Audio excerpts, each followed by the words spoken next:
Et si votre idée devenait l'œuvre d'une autre personne? C'est frustrant, n'est-ce pas? Aujourd'hui, tout se copie, tout se publie, tout se partage et on n'arrive plus à distinguer l'original du plagiat. Mais nous sommes sans savoir que derrière chaque œuvre, chaque livre, chaque chanson, chaque création, il y a un auteur et bien entendu des droits à respecter. Vous êtes dans votre rendez-vous juridique hebdomadaire sur la télévision Somi. Ce soir, on parle de droits d'auteur, comment les reconnaître, les protéger et surtout les faire respecter. Bonsoir à tous.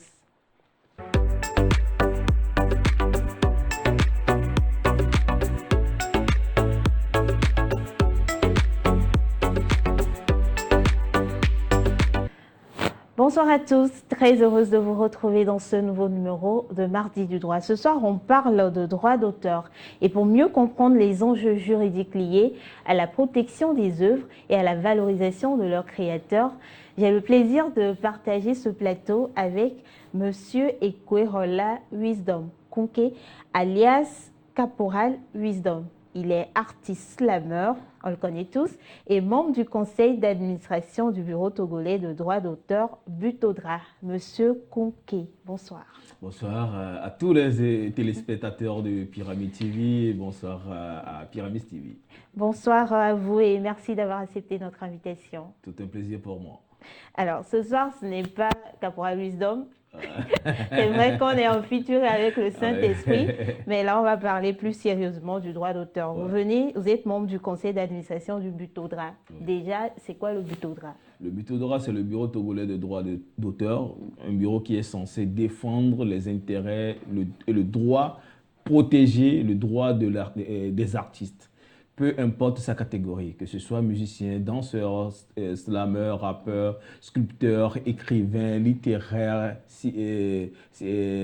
dans le cinéma, tout ce qui est création d'œuvres d'esprit. Voilà, le Butodra est censé protéger ces œuvres-là. D'accord. Et c'est quoi une œuvre protégée? Qu'est-ce qu'une œuvre protégée?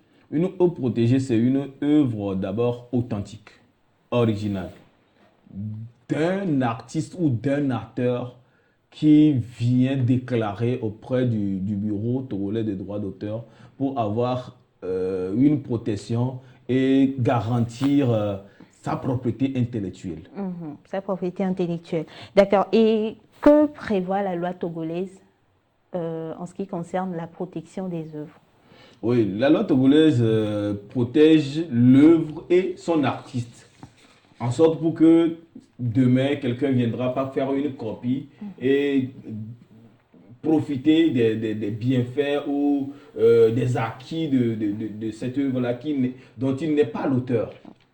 Et en cas d'usurpation d'identité ou de plagiat ou de copie, la loi sévit ou la loi protège l'œuvre originale et son auteur. D'accord. Et le Butodra, vous venez de dire, ça a été conçu pour voilà, justement protéger les œuvres d'auteur. Mais quel est le véritable rôle du Butodra en dehors de protection de droits d'auteur, de protéger l'artiste et ses œuvres? Le Butodra intervient encore dans quoi?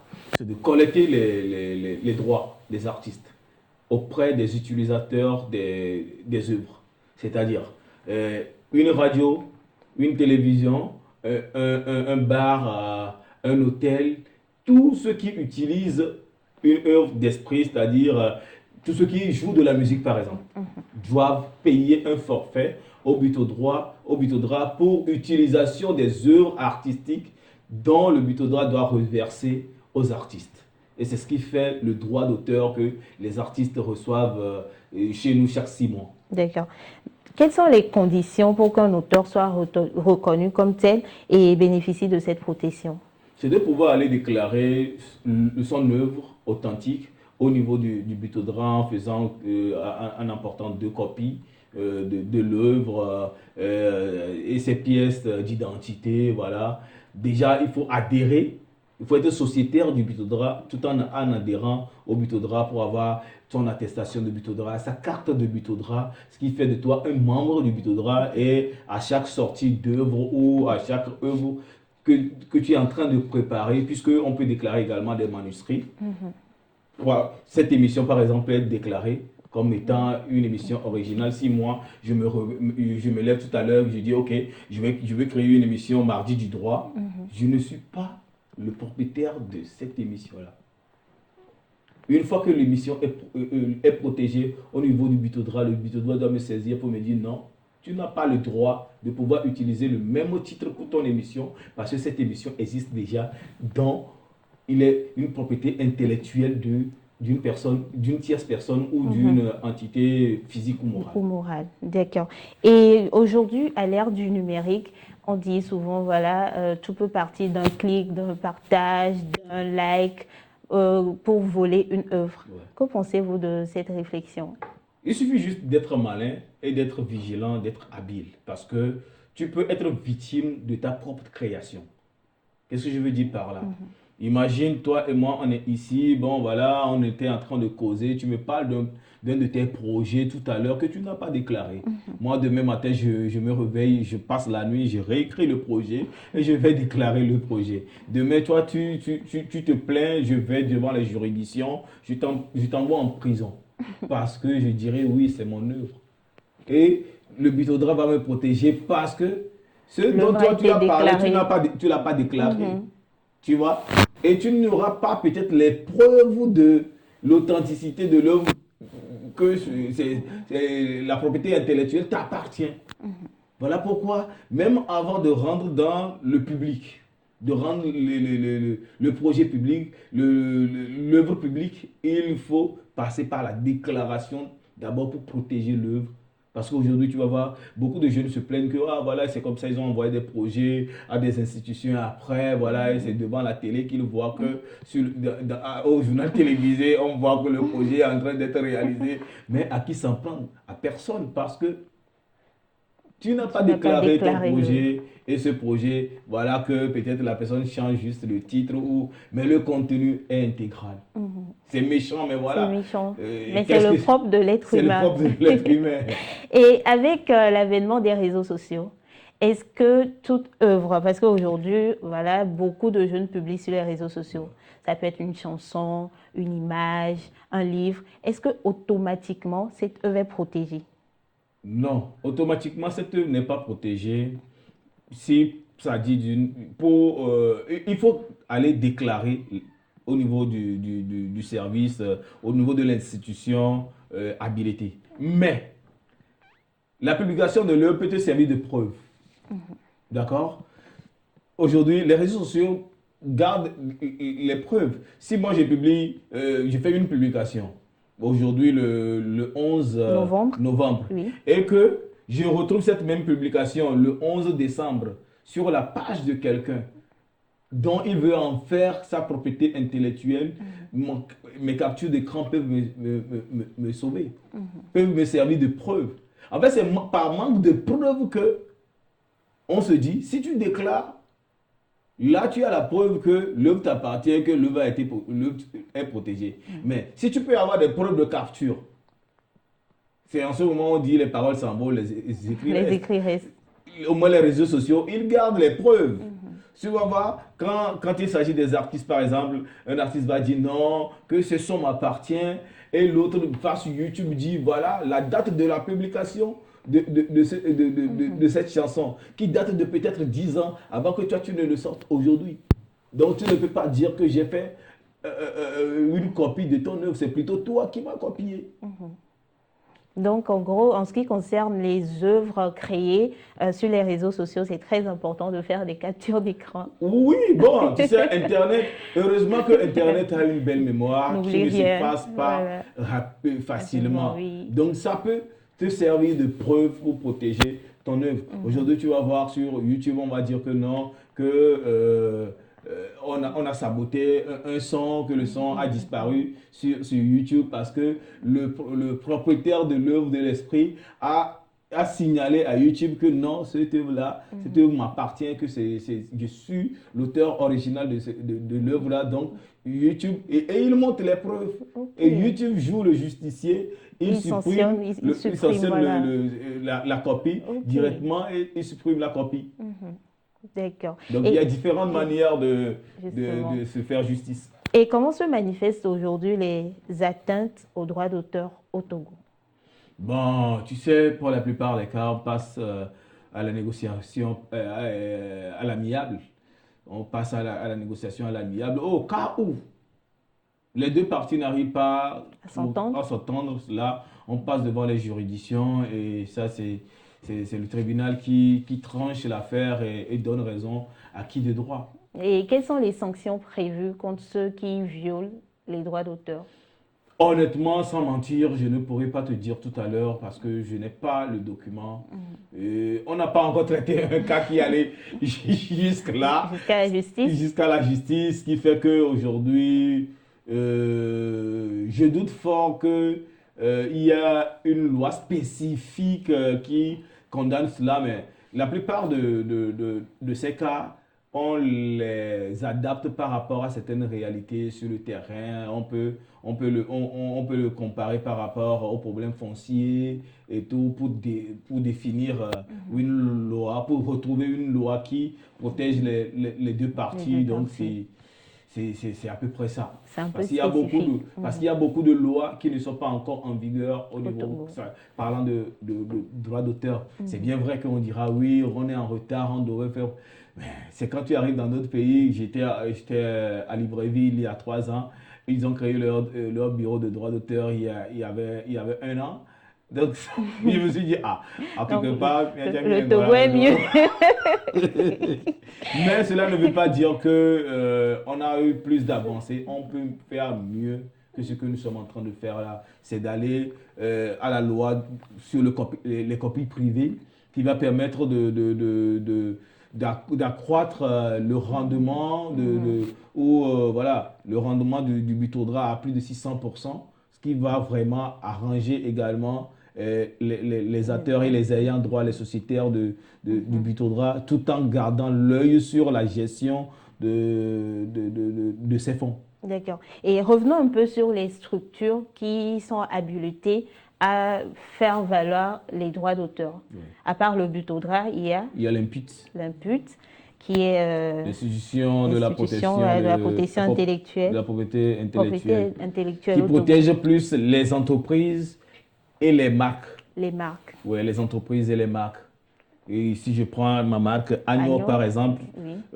au-delà de pouvoir le déclarer au niveau du Bitoudra comme étant une œuvre artistique, je peux le déclarer comme une marque au niveau de l'IMPUT. D'accord. En sorte que si demain quelqu'un crée une marque Agnon également, je peux la signer à la justice. C'est comme tu vas voir aujourd'hui, les gens ont Abidos, Abibas, pour ne pas dire Adidas, Adidas, et oui. consorts, tu vois. Oui. Ils peuvent faire, ça montre directement la copie de l'œuvre. Tu vois, ça montre directement la copie de l'œuvre. Et celui qui connaît la marque, s'il veut aller acheter Adidas, c'est Adidas. S'il veut acheter, il veut pas acheter Abibos. Tu vois directement, et il fait son choix. Comment reconnaître une œuvre originale? Parce qu'aujourd'hui, on fait face à beaucoup de plagiat. Ouais. Comment, par exemple, la marque Agnon, comment est-ce que moi, je peux reconnaître que voilà, ça, c'est la marque originale? Ça, c'est un grand défi. C'est un grand défi. C'est un grand défi parce que des fois, si tu ne sais pas faire, la copie devient plus originale Que l'original même. Tu t'imagines par exemple, ça, la marque Agnon, c'est moi-même, je le peins, Oui. je le conçois, j'ai fait la sérigraphie, donc tout. Tu vois, si tu vois le pagne là par exemple, c'est le pagne Agnon dont on a fait batik. Quelqu'un peut se lever un beau matin comme ça, lui il va en Chine. Et il commande une qualité supérieure à ce que nous, on est en train de produire de manière artisanale ici. Il commande une qualité industrielle. Tu vois, si moi-même je vois, Là, Roland. tu vois un peu, Oui. je dirais que non, ça c'est encore plus esthétique. Parce qu'on peut même plus juger sur l'esthétique pour prouver l'originalité du produit, tu vois. Parce que quelqu'un qui va en Chine tout à l'heure, il fait une copie, tu vois, la qualité, c'est waouh, tu vois. Mais c'est pas l'original, c'est une copie. Donc, on ne peut pas à vue d'œil tout à l'heure, pouvoir distinguer le vrai du faux. Il faut être spécialiste ou seul l'auteur ou l'acteur saura que bon, ça, c'est pas mon œuvre C'est ou pas mon quoi. œuvre, c'est pas C'est l'original au pas fait. l'original. Peut-être sur les œuvres musicales, on peut dire, ah non, ce qu'il dit là, j'ai déjà écouté ça quelque part. Cette gamme, j'ai déjà écouté, cette mélodie, j'ai déjà écouté ça dans une autre chanson. Mais tu sais, comme le dit la base, rien ne se perd, rien ne se crée, tout se Tout se transforme. transforme. Il suffit aujourd'hui de changer peut-être un mot dans la phrase pour que ça ne soit plus l'œuvre, la phrase originale de l'autre. D'accord. Tu vois? Oui. Et revenons au thème. Droit d'auteur au Togo, protéger la création à l'ère du numérique. Oui. Comment protéger sa création aujourd'hui à l'ère du numérique? À l'heure du numérique, je dirais que tout est vous déclarer au Bitodra a un code. Tu vois? Tout est vous déclarer au Bitodra a un code. C'est ce code-là qui te permet, n'importe où tu seras sur Terre, quand tu donnes ce code, on peut retrouver ton œuvre. On peut retrouver ton œuvre, mais c'est aussi tellement compliqué parce qu'aujourd'hui, il y a des livres numériques Oui. et quelqu'un peut acheter le livre et revendre, Le reproduire le ou le revendre? reproduire et revendre de son côté. C'est tellement compliqué à gérer que aujourd'hui, même je dirais certains artistes, nous artistes même, comment on appelle, on fait la promotion du copy pour nous permettre la promotion des œuvres. Tu vois, aujourd'hui, quand D'accord. quelqu'un lance un challenge sur TikTok, TikTok, oui. les gens vont plagier, les gens vont l'utiliser à d'autres usages. Mais ça rentre dans sa promotion. Aujourd'hui, si quelqu'un te dit, quand tu sors un son, tu as même envie de demander aux gens, amenez vos clés, je vous copie ça. Tu vois, si tu vas aller jouer quelque part pour que les gens puissent connaître le son. Puis ça rentre dans ta promotion. Mais il y a de cela quelques années, on parlera de piraterie. Exactement. Donc, à chaque époque, sa réalité. Et il faut toujours se réinventer pour savoir comment retrouver, c'est-à-dire comment gagner sur ces œuvres-là. Aujourd'hui, à l'ère du numérique, il y a les streamings qui permettent aux artistes de pouvoir générer des sous. Malheureusement, dans notre système au Togo, ça ne permet pas à tout le monde de pouvoir avoir accès directement à ces sites de streaming là, Spotify, Deezer et autres là. Mais bon, voilà, on essaie De faire avec. faire avec et chacun a l'obligation de se réinventer et de savoir comment je peux capitaliser sur mes œuvres. Et justement, comment adapter le droit d'auteur à ces nouvelles réalités que nous vivons? Oui, c'est un nouveau défi. C'est un nouveau défi parce qu'aujourd'hui, même quand on rentre dans les écoles de droit, il y a certaines lois qui doivent être revues. Parce qu'il y a de cela quelques années, ce n'est pas les mêmes réalités. Donc, ça donne du travail à tous les niveaux.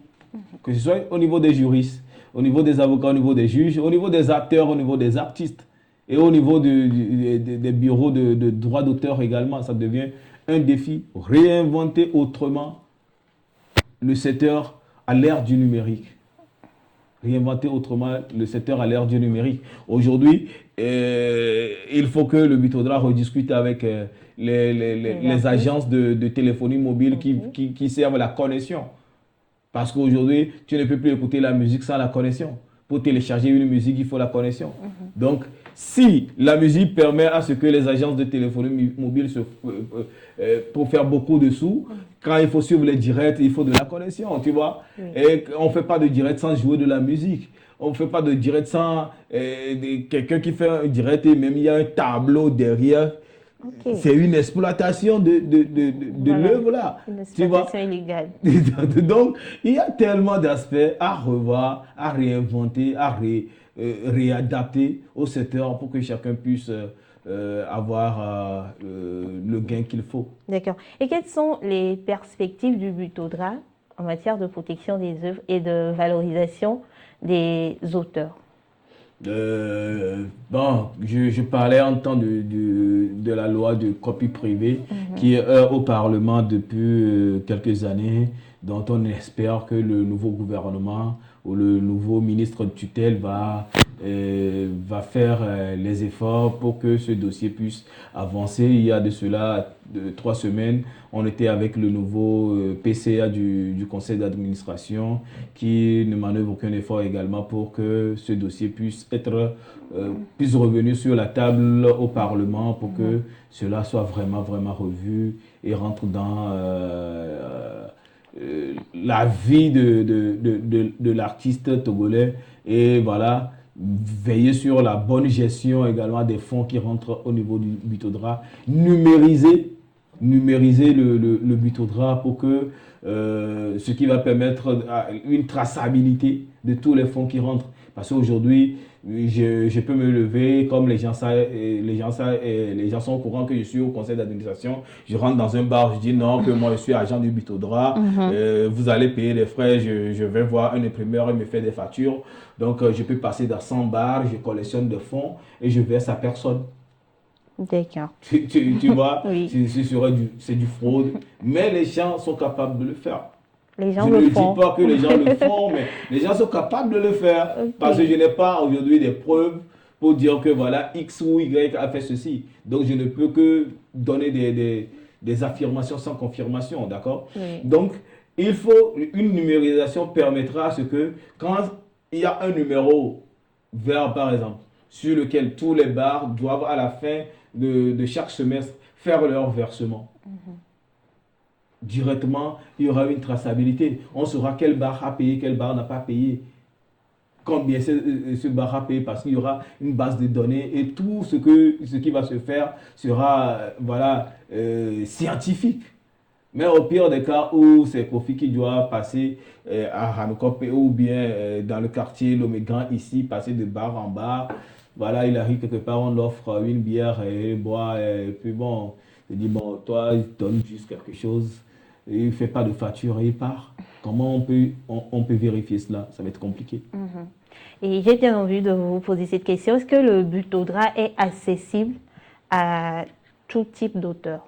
Si, n'importe quel auteur, n'importe quel artiste, propriétaire d'une œuvre d'esprit originale et authentique, a le droit de pouvoir déclarer son œuvre pour avoir une protection. D'accord. Voilà. Et rappelez-nous comment avoir recours au Butodra, comment se fait le parcours. Je viens, voilà, je vous présente mon œuvre. Quelle est la suite? Ouais, il faut 2 copies de l'œuvre originale, Oui. ses pièces d'identité. Déjà, il faut chercher à être membre sociétaire du Butodra avec sa pièce d'identité et puis une somme de 17 000 qui te permet d'avoir la carte du Butodra, l'attestation, puis l'attestation de déclaration de ton œuvre également. Parce que si tu n'as même pas d'œuvre, on ne peut pas te déclarer comme étant membre du Butodra. Il faut une œuvre originale qui passe par le circuit de surveillance et d'authentification pour savoir que vraiment cette œuvre-là t'appartient en vrai. Et bon, le reste, c'est rien du tout. Butodra est sur Facebook. Il suffit de taper le Butodra, vous voyez Butodra sur Facebook, même il y a le site du Butodra, www.butodra.tg, qui est là où les gens peuvent aller également se renseigner sur les différentes actions qu'ils mènent. Le siège social du Butodra, c'est au niveau de quartier administratif, en face du ministère de l'enseignement, des recherches scientifiques. Donc voilà, les gens peuvent aller se documenter. Très souvent, on a ce problème où les gens ne vont pas aux informations. Les gens attendent que les informations viennent à eux. Et nous, en tant que membres du conseil d'administration, beaucoup pensent qu'on siège là-bas. Non, nous, on ne va que 2 fois par an pour les conseils.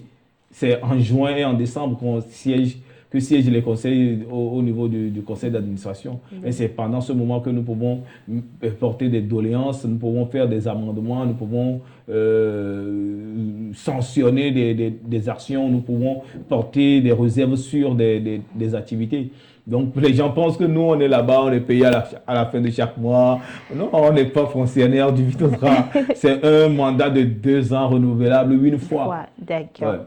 Alors, Monsieur Ekwerola Wisdom, Konke, alias Caporal Wisdom, nous sommes à la fin de cette émission. Rapidement, votre mot de fin. Malheureusement, les bonnes choses ne durent jamais. Merci déjà pour l'intérêt que vous portez à ce sujet qui souvent passe inaperçu aux yeux de tout le monde, mais dont tout le monde doit vraiment se saisir parce que tout le monde peut être auteur, tout le monde peut être artiste. Que tu sois bon, que tu sois meilleur artiste ou médiocre, un artiste, c'est un artiste. Et le Bitodrah n'a pas le droit de juger de la médiocrité d'un artiste. Tant que l'œuvre est originale, on est censé, le Bitodrah est censé protéger l'œuvre là. Que Dieu bénisse tout le Togo, que Dieu bénisse les Togolais. Travaillons comme si tout dépendait de nous, prions comme si tout dépendait du ciel. Demain, il fera beau. Demain, il fera beau. Merci beaucoup à notre invité, Caporal Wisdom. Merci beaucoup également à vous, chers téléspectateurs, d'avoir été des nôtres. Ce soir, on a parlé du droit d'auteur et des actions que mène le Bitodrah au quotidien pour justement protéger les artistes et leurs œuvres. Voilà, c'est la fin de cette émission. On se retrouve mardi prochain pour un nouveau numéro.